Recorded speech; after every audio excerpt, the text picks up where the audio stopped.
A few years back I picked up a copy of Tom Weir, an anthology edited by Hamish Brown. A collection of some of his works across his career.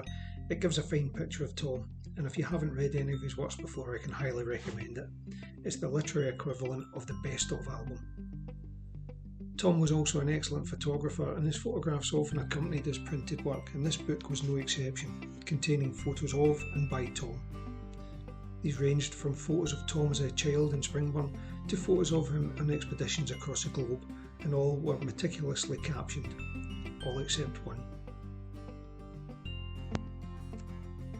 The photo on the front cover of the book shows Tom seated below a right-of-way sign, perusing a map. But where exactly was it? Of that I could find no sign, and despite searching the inner jacket and other credits, there was no detail of it anywhere. This intrigued me, and soon I was searching the map for the likely location.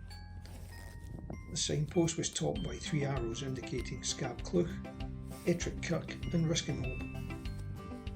So firstly I drew a diagram indicating where I thought the signpost would be in relation to the places it mentioned.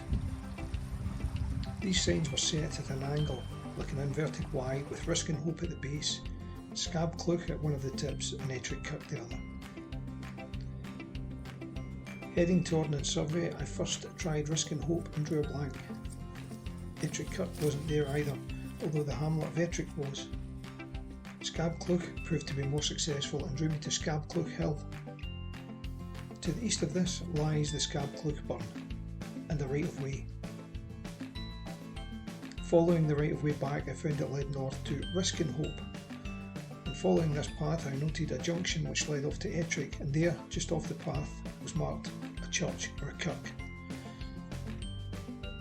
So now I had my likely location, and I was pretty confident I was right. But there was only one way to find out. I would have to go there.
one of the biggest swindles that's going is the dehydrated breakfast.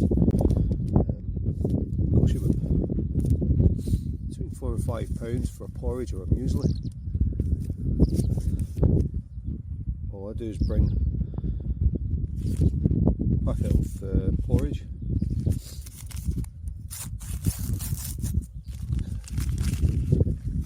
stick that in the pot.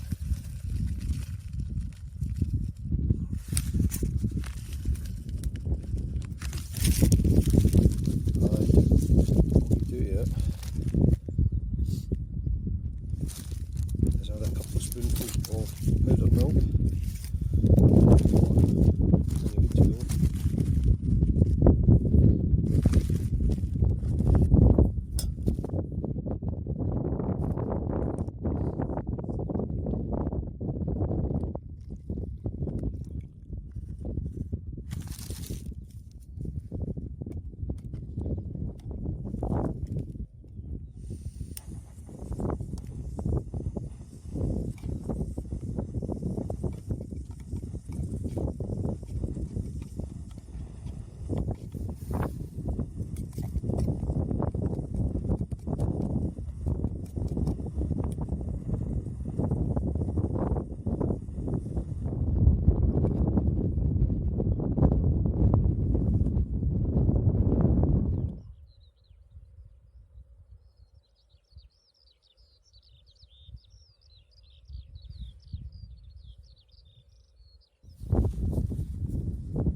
go.